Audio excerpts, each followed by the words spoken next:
Despite massive increases in funding from taxpayers, many Maryland public schools are significantly underperforming on state tests.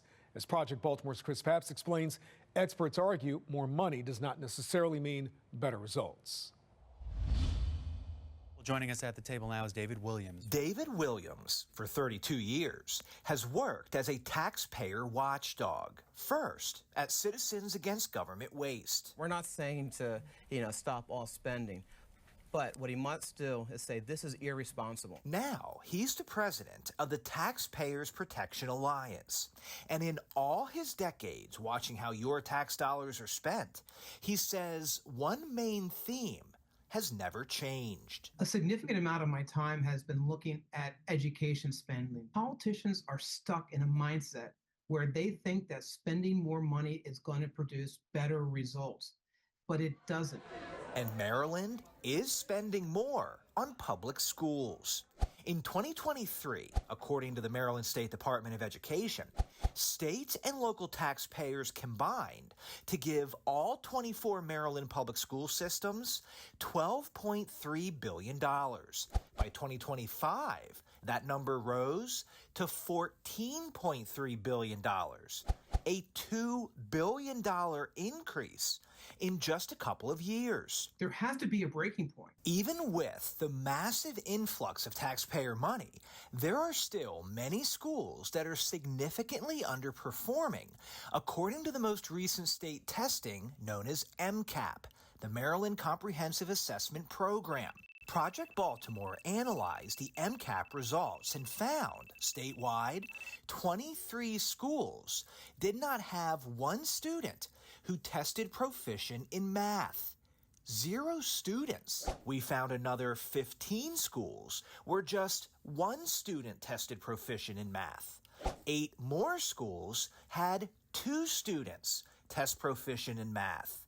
Overall, 46 Maryland public schools had 2 or fewer total students test proficient in math. This is shameful and it's an embarrassment for the whole state.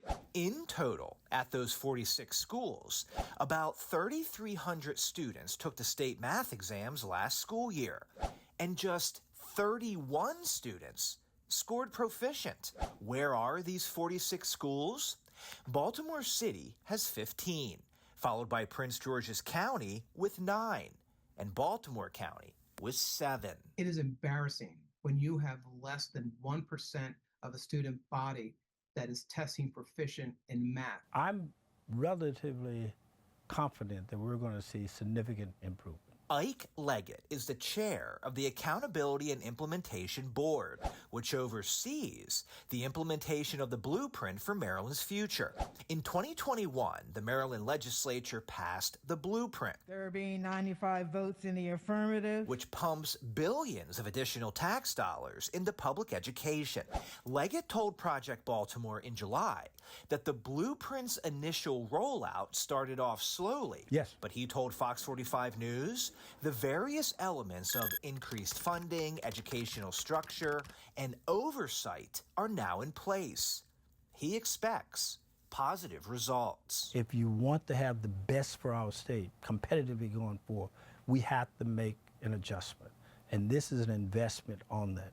I don't think we have any other choice. But Williams says over his 32 years as a government watchdog, the money is always spent, but the schools don't always improve. This has been happening for decades. Common sense dictates is if you don't see results, you stop what you're doing. You don't continue the same thing over and over again. Williams believes what would help improve education is not more money, but rather school choice.